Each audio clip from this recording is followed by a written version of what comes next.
Build a highly profitable real estate machine with explosive, exponential growth that works harder for you than you work for it, while living a life by design. Breakthroughs are all around you, but you don't see them until now. Join Jason Williford here at the Ultimate Real Estate Machine as he converses with highly respected and world-renowned experts from inside and outside the real estate industry. You'll discover proven business, marketing, and sales strategies that transform you into the most trusted, dominant, and influential expert in your market, the preeminent agent. Each episode brings you one step closer to the highly profitable and fulfilling real estate business that you've been longing for. Here's your host, Jason Williford. Well, hey, everybody. I have a very special guest on today that I know is going to drop some diamond nuggets, not even golden nuggets, but diamond nuggets. Miss Tammy Montgomery, she's been the #1 real estate team in Louisiana since 2017. She got licensed in October 2010. So she's been in the business for 12 years, not 30 years. And she generated in 2021 over $200 million in real estate volume with 428 units. Magnificent job. And she does it running very lean and mean with her team that I know has to be highly profitable. And she has multiple revenue pillars that are built in her business that gives her more profitability, but also gives her clients a lot more client experience as well. Without further ado, thanks for being on, Miss Tammy. How are you doing? Good, Jason. Thank you for having me. I'm excited. Well, shoot, can you tell us a little bit more about Miss Tammy Montgomery? I know that you're at your lake house right now. Congratulations on your purchase, and I've seen that you also have a place in Dallas. But shoot, let us know a little bit about you. Sure. A little professional information. I was licensed in October of 2010 when I was 45 years old. So you can do the math. You're young. Yes. Well, the story behind that was I had been retired from an advertising career. And my husband said, you don't want to get your real estate license. And so like all the good wives and partners that you know, I did exactly what I wanted to do. I went out and got my real estate license, and quickly the trajectory of my being a solo agent and then a team, I always wanted a team because I love to help others and elevate others. And so from there, fast forward from 23 million my first year as a rookie to wow, almost 201 million in 2021 with my fantastic environment that I operate in, which is my team and my admin and my staff. That's an amazing job. Actually, starting out, that's an amazing job of doing $23 million in year #1. And if I had to bet, if I was a betting man, and I am sometimes, that marketing background of yours probably paid off pretty big from the beginning, and still pays off in your business, because that's the if you don't crack the code of client acquisition and know how to acquire new clients, not only acquire them, but also how do we make those clients lifelong clients as well too, which I know you do an amazing job of. Would I be right or wrong in that assumption? I think that's the key to this whole business is lifelong clients, because my clients are actually my referral ambassadors. And we have a great referral business, and we do it all.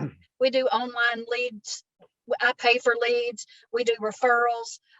We list a lot in our market. So our sign calls are great, and we've just got a good thing going. And I had a mindset I'm going to share with you today that I've never spoken to anyone about this because this is a new thing, but I had a mindset that I had 5 agents. That's all we were going to do. And #1 in our, we were just happy, kind of fat and happy. You've heard people say. And I was talking to a couple of people out, how you have friends like you and I all around the United States. And they were like, Tammy, you should scale your team because you can only get so much profit out of each agent. And if you want more profit, you need more people. So I started thinking, so that is our goal for 2022, is to scale the team, more people, more profit, and expanding to a South Louisiana location. I have no doubt that you will be super successful at that. And here's why. Number one, you're a marketer. You're not just a marketer, you're a master marketer, but also you've built systems and processes that are duplicable into another market. Because you and I have also had those conversations a time or two about, you scaling into another market, and the systems that you have that work so great where you're at right now would work just as great in another market, right? If you're doing it right, you should be able to drop me in any market and I should be able to go, plus I have the help of a friend, Jason Williford, and his fantastic book that he recently published. There, you talk about gold, there's some good stuff in there. So, we didn't talk about this beforehand, but I'd highly recommend that you follow Jason and get that book if you don't already have it. Thank you. That's sweet of you. What would you say one or two or three of your top takeaways from the book were?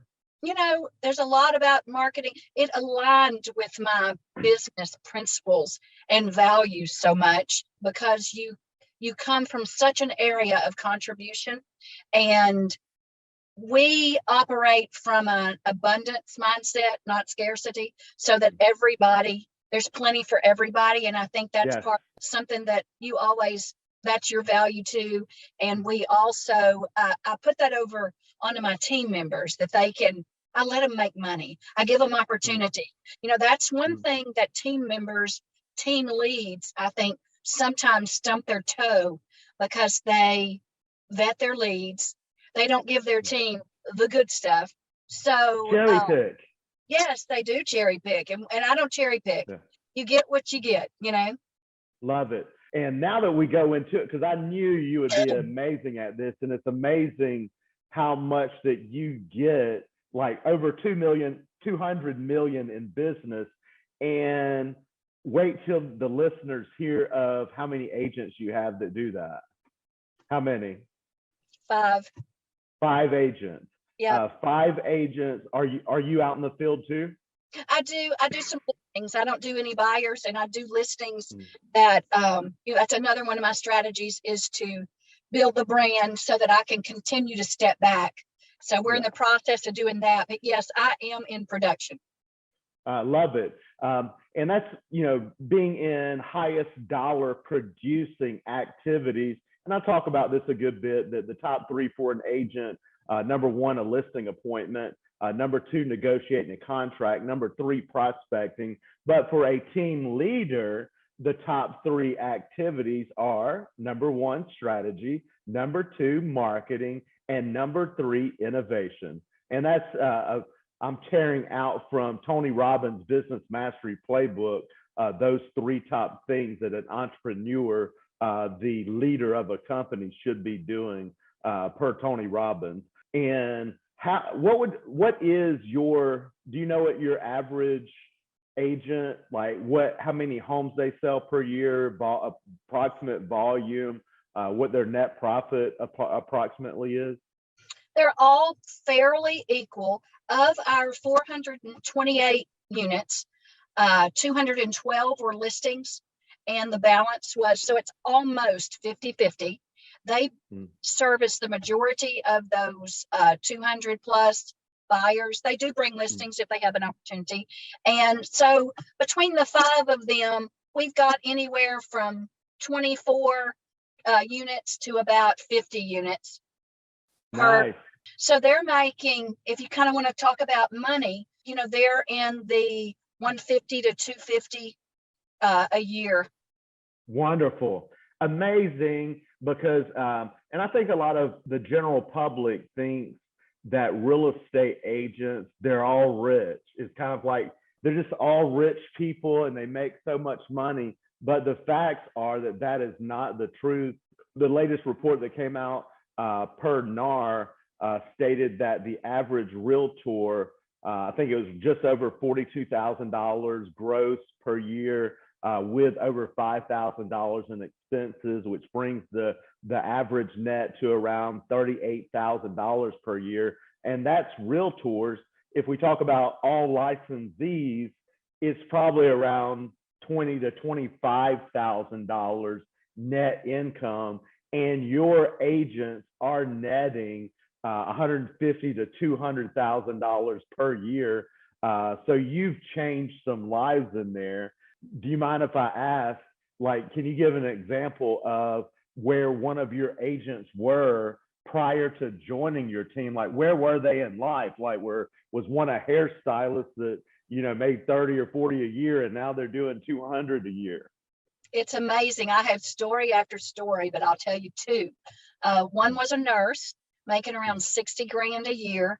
And she came to us and said, I want to be a real estate agent. We talked to her. She was a good fit. We had the value and the leadership that we thought she needed. And she will almost 200 grand in her second year. This was the third year. So she's happy. Her husband's happy. Another one was actually an agent at Remax that was struggling. And we just so happened to sit by her at a company function. And my husband was sitting between she and I, and he whispered to me, he said, I like this girl. She's smart. How much has she done? And I said, she struggles. And he said, well, let's see if she'd even be interested in coming up under your wing and seeing what she can do. And we have quarterly income meetings and committee meetings with them. And when we do it, it's tears of joy every time.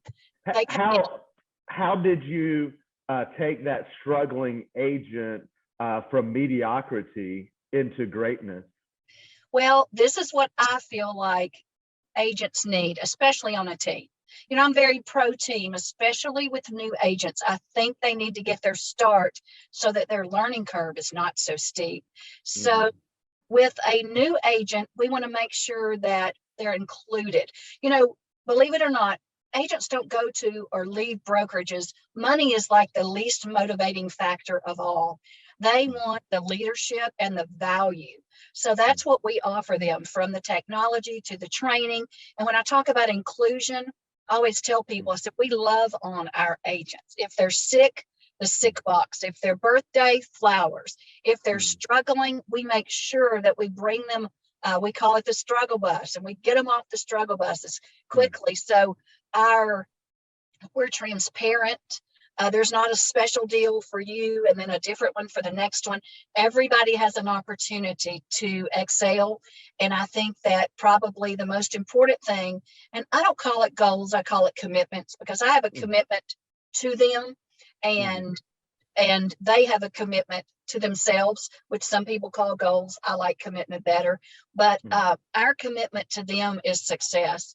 And then if they follow our onboarding and our, we give them the leads, we give them the technology, anything that they need. But most importantly, they love the inclusion and the recognition. They like to be recognized. And so we're starting to recruit through our social media. I want people to know what my team agents do. So if I just have a brand new agent that just joined the team, and she has 5 deals in escrow, and she's been an agent for 4 years. She's never had 5 deals in escrow. She's Love got that. Isn't that crazy? It's amazing that it just does not change their business. This changes people's lives, period. That's what it's all about. And we like to tell people, like I just did a Facebook post about Nicole. She's our new agent. Same girl, different environment.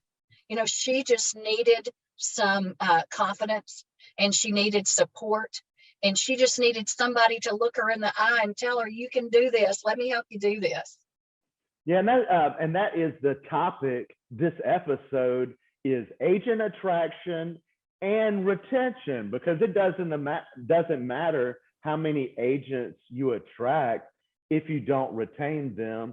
And if I'm hearing you right, you have a lot. Not only do you get agents, they stay with you. Yes. What do you think the key is? Is it what you're saying as far as like loving on them and the unity part of them being a part of your team? I think that's they like each other. They call me Mama T. I take care of them.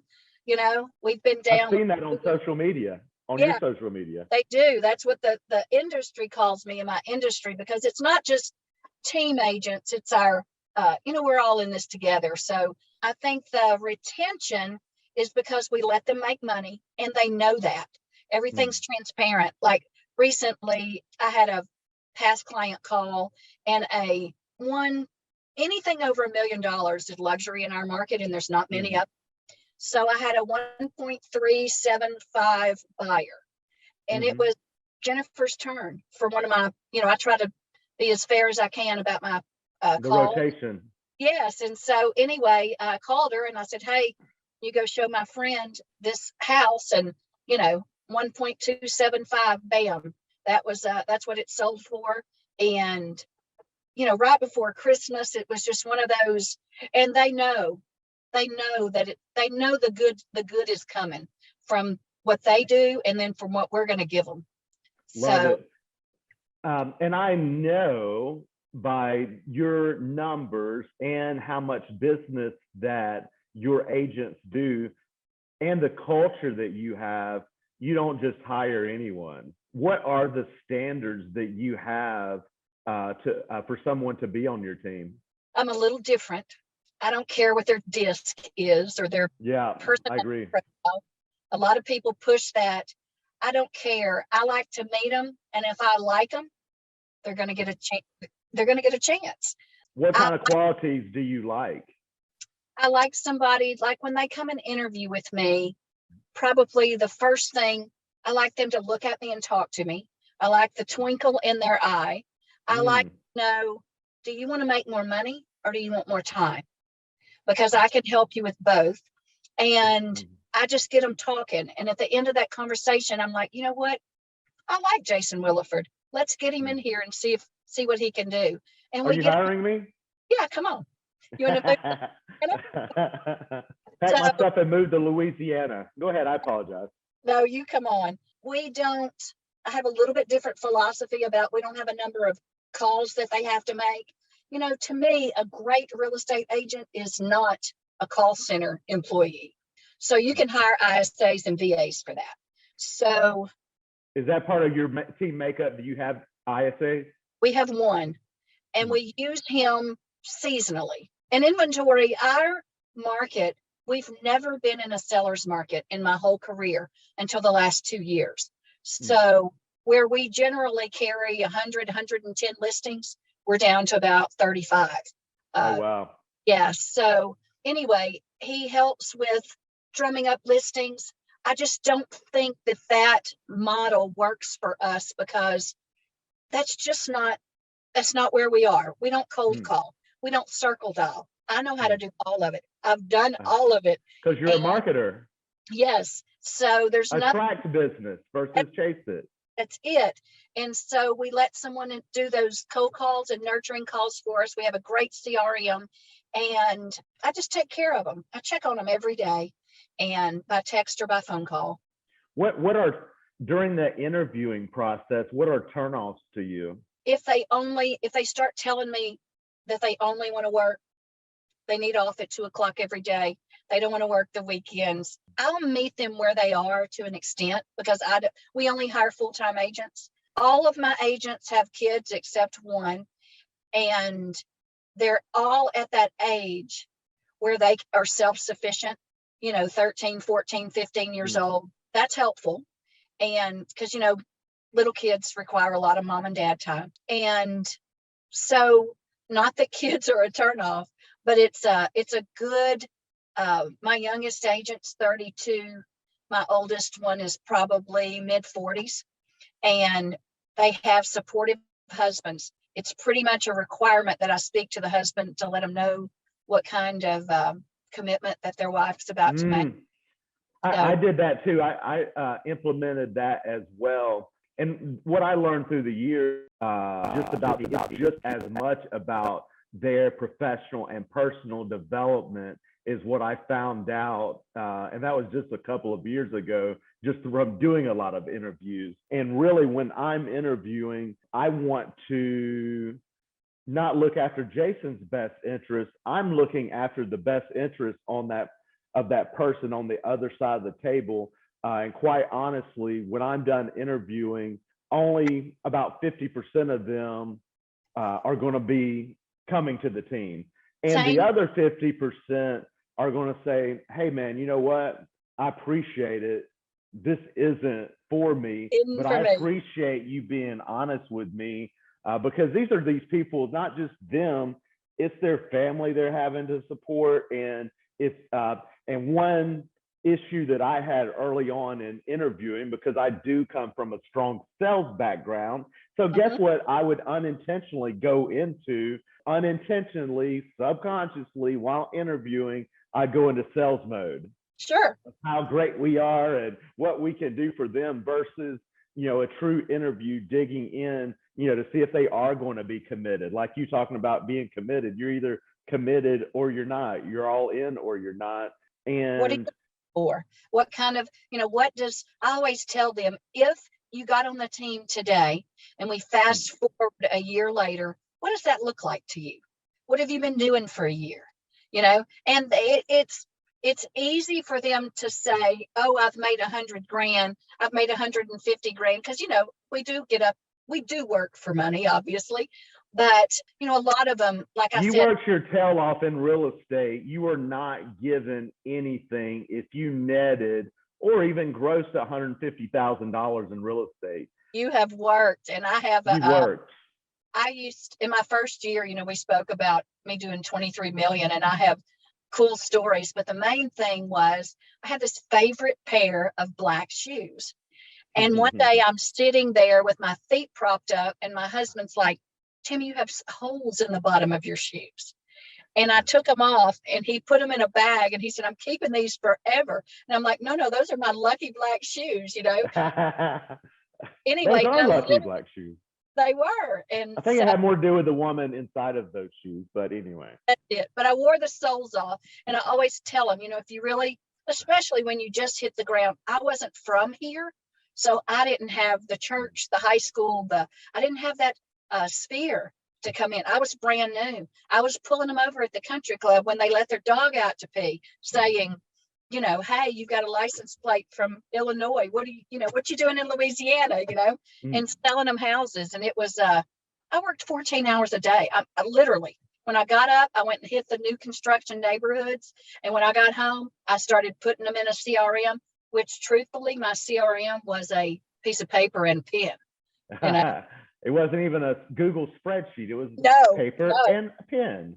It was that, because that's all I had time to. So and it's a funny thing, because I have a great CRM, but when I'm doing something like meeting with you, I have Old Trusty. There's my. Absolutely. Hey, it's what works best for you. And obviously doing $23 million in volume in your first year, you've got grit and you're a hustler in a good way. You hustle to make a difference in people's lives. One thing, why do you feel that agents leave other teams? Because just like a lead is not a lead, and a independent agent is not independent agent, it's not independent agent. Just because someone says I have a team, all teams are not the same either, because you have some teams that may have 20 agents and do 8 million in volume in a decent price point market. But why, with a lot of turnover, a lot of churn, why do you feel agents leave other teams? I don't think it's money. I think it's leadership and value. You have to feel like you're getting value, because obviously on a team, you're splitting money at some level, whatever your structure is. So the leadership, I think that, and the value, what do we give our agents? We give them, they have no expenses. We supply the transaction coordinator. We put out their sign-in lockbox. We market for them. We do everything. All they're required to do is list and sell. And there's value there.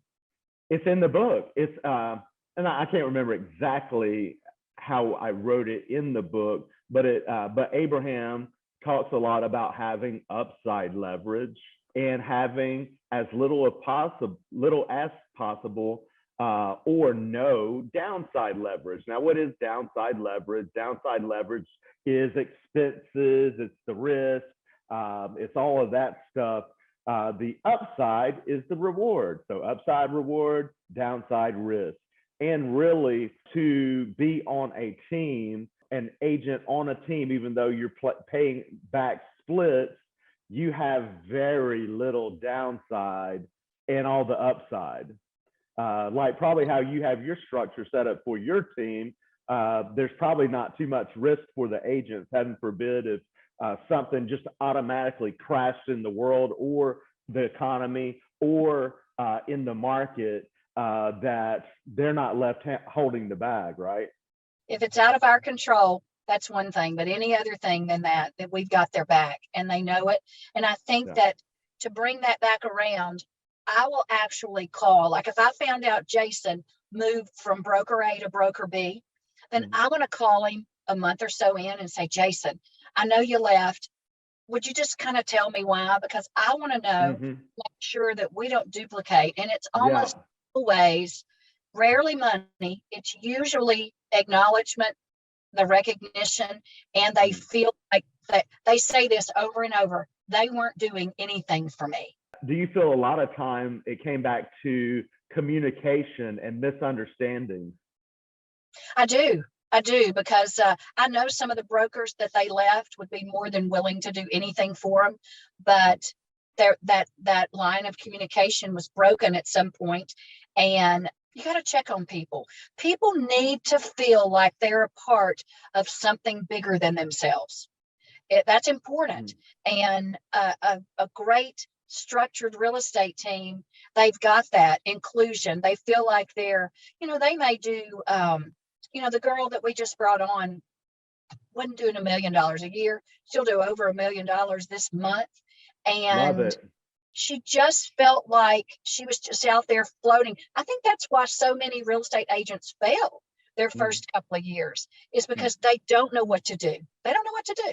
And I know you're like me in this sense in building and onboarding. I know you have an onboarding process, and just going back to my processes is that, that was just the standard. And the standard was that whether you've been licensed for 1 day or 30 years, everyone went through our immersion boot camp. That very first week, 44 hours in class training, then about another 20 approximate hours after that was at home role playing, drilling, practicing, rehearsing over and over. And a lot of that was incorporated also, in the 44 hours in class training. But not only that, but there was an 84-day ramp period.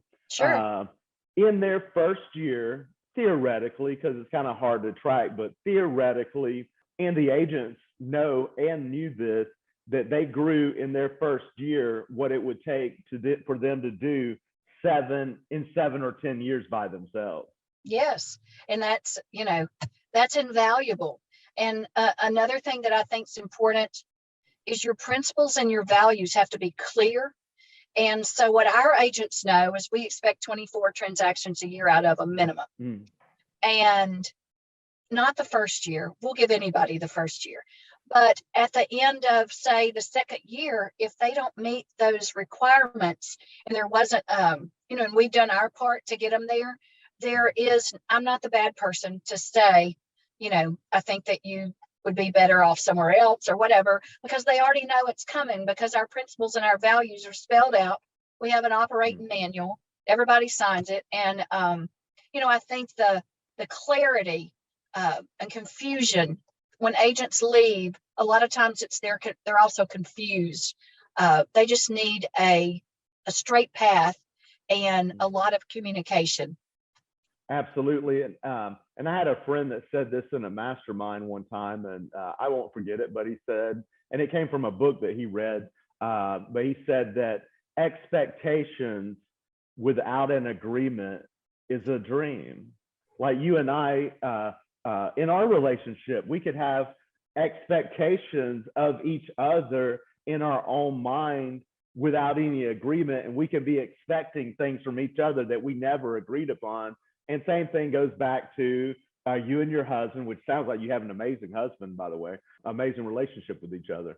But also going back to the team members, that, you know, expectation without an agreement is nothing but a dream. So it sounds like, just like I did, you have, you know, commitments that they make to you, while not only they're making to themselves, but they're also making them to you, that, hey, here's what Tammy's going to be giving for you, but also, you know, I need a commitment for you too, that you're going to do X, Y, and Z. And one of those big KPIs for you, obviously, just like it was for me, is, you know, 24 deals minimum per year, which in a team model is easily achievable, just by working a little bit, not working 90 hours a week either. What going into agent attraction, and I know that you're looking to expand your team into a new market, but also add additional agents to your team. And I think that agent attraction is marketing. You're just marketing. You're not marketing for sellers and buyers. You're marketing for new agents. What are some things that you have in strategies in place, you know, you're going to use for attracting agents? I want I them, think it's the proof of what you've already done is one big thing.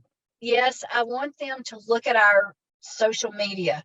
I want them to look at, Nicole has been with us for a very short time, and 5 in escrow. I want them to feel like something is different there. There is something there that I have to have a piece of. I want them to be from the outside in, because my conversations when I call an agent or message an agent is rarely about recruitment or even real estate for a while. I touch them 3 to 5 times just on a personal level. I congratulate them. I hope that I am giving something that's missing so that they fall in love with my team and my leadership, and they think, I got to go there. I got to go try this. And I know you do, and it sounds like you do. You do it just because that's who Tammy is. That's the type person that you are. Again, not operating in that mindset of scarcity, that you operate in the mindset of abundance, and you don't have that fear of loss that, hey, I'm training the competition by letting this other agent know this and this. You're truly just trying to help people. And I think that's the key of it, is when you deliver more value than they're currently getting, that they just automatically start to gravitate towards you. And they see it on your social media. I see it on your social media, the success that your agents are having. And, you know, it's flat out phenomenal that you can do over $200 million a year with 6 agents total, you and 5 others. Well, and I also, from reaching out to agents at other brokerages, not for recruiting, because many of them have no intention of leaving. They're very happy. I still offer my help. They'll come and speak to me. They'll say, can I come and talk to you?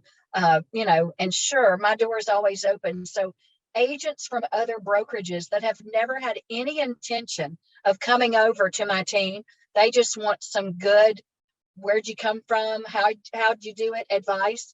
And that's another key. I think you have to give your gifts away. And that's so important because that elevates everybody. And most What's people, your number one gift? this, talking to people, making them feel included. And I'm a strong listing agent. So, you know, come on, let me role play with you and let me see what's going on. Because if you're struggling having a listing, and I don't care what company they're with, if they want to speak to me, I give it away. I give it away daily to my agents. But even in the market, it's a, you know, and that's a value of Tammy, not on a professional level, but on a personal That's level. Tammy.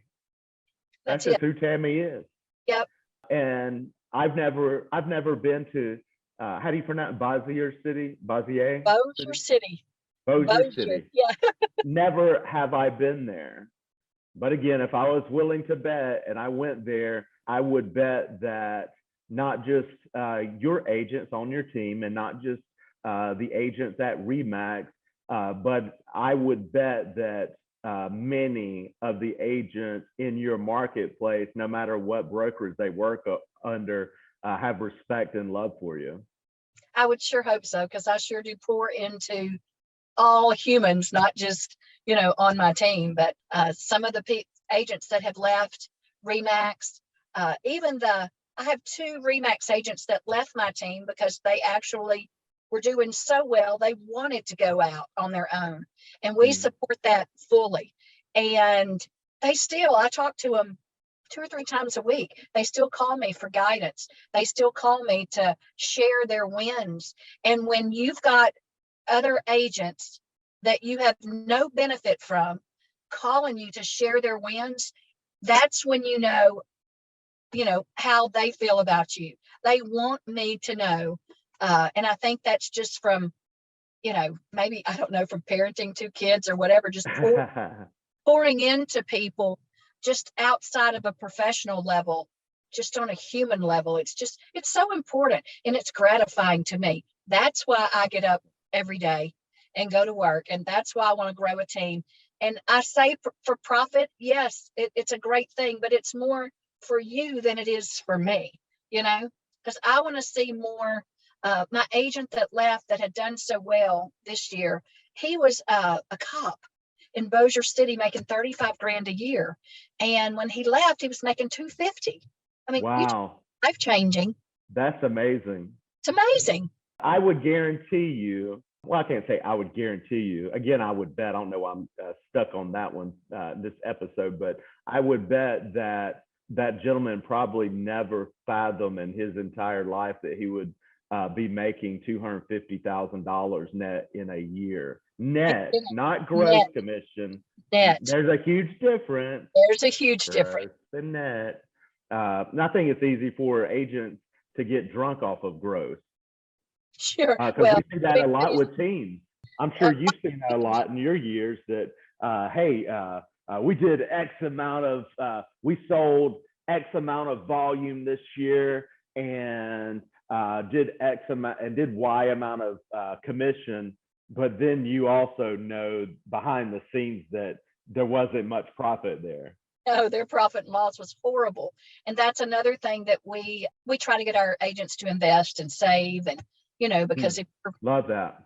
The profit is so important. My husband's huge into investments, and we provide them the tools if they want to go flip a house. We've got a contractor that'll help them. I mean, we try to, you mentioned different pillars of business. We also own a mortgage company. My husband owns a mortgage company. I love that. Yes. So, we've got our finger in a lot of pieces of the pie, but it's all so good. It's just good. And anyway, that profit first is an incredible, it really doesn't matter what you gross, not at all. It's how much you save. And again, I applaud you because there's a saying that I learned, and it's not of mine, but life gives to the givers and takes from the takers. And without a doubt, you are a giver to the 10th degree. You're a 10th degree black belt in giving. I see it all the time on social media, and I'm obviously speaking with you a couple of times and in this interview. Is there anything that you would like to leave us with, like as far as other team leaders that haven't reached the pinnacle that you have yet, that are struggling as team leaders? Is there any advice that you'd like to give them?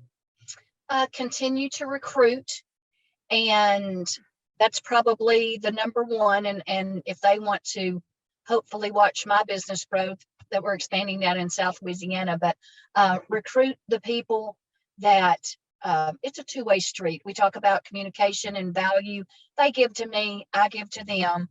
And just remember, as humans, there's a lot more to attraction than money, because at our core, we need other things outside. I mean, yes, we have to have money to pay our bills. That's a given, but I'm just talking on a different level. If you will operate from a spirit of abundance and not scarcity, people notice that, and that attracts them to you, and you should be able to grow. The sky's the limit. Just like with lead gen, I would much rather, same thing with agents. I'd rather not just per marketing, but being a strategic marketer, I'd much rather attract agents and I'd rather attract sellers and buyers than have to chase them. That's exactly. And you said it, and you've probably seen that old movie, Glenn Ross, and they say ABC, always be closing. I changed that to ABR, always be recruiting, because I think it's just powerful when, because you probably have a rabbit on your sales force. Like what's the top that your top agent is doing, like volume approximately last year, like the best. About, let's see, I have another Nicole, and she ended up with probably around 50 or 55 units. I don't have it right in front of me. So she's probably close to 20, 22, 23 million. Heck yeah, that's a great year. One agent, look at 22 million, 55 homes, and that's a difference that if your top agent just did 4 million and 12 homes. That's an example, that the rest of the pack sees, and I just think that that's just a crucial piece of all of it, is having that rabbit, not that figurative rabbit, that you have, that that's proving your business model works and their profitability works. And shoot, I think you are doing and have done an amazing job. Appreciate you being with us today. And before we wrap up, if there are when agents have some referrals that are available in Shreveport, and how do they get in touch with you? My website's calltammy.com. That's the easiest, or you can Google Shreveport or Bossier Realtor, and I should be at the top of the Google list. So Tammy Montgomery at Remax. And that's Tammy with an I. Tammy with an I. And then on Facebook, of course, my personal is Tammy Montgomery, but my team is Tammy Montgomery Real Estate Experts. So if they want to connect with me online, we're easy to find there too. And I'm happy to share anything with them, any systems that we use, anything like that. And of course, we would love to take care of their referrals. Love it, Tammy. Thank you so much. You're welcome. I hope you have an amazing, I know you will have an amazing 2022, and your agents will. Wonderful job. We'll talk again soon. Thank you. That's it for this episode of The Ultimate Real Estate Machine. May your real estate machine be extremely rewarding, fulfilling, and life-changing for you and all the people that you impact. Claim those skyrocketing results that you demand from your real estate business. Subscribe to the show for more content like this at ultimaterealestatemachine.thepodcast.com. And don't forget to leave a positive rating. Thank you for joining us. See you on the next episode.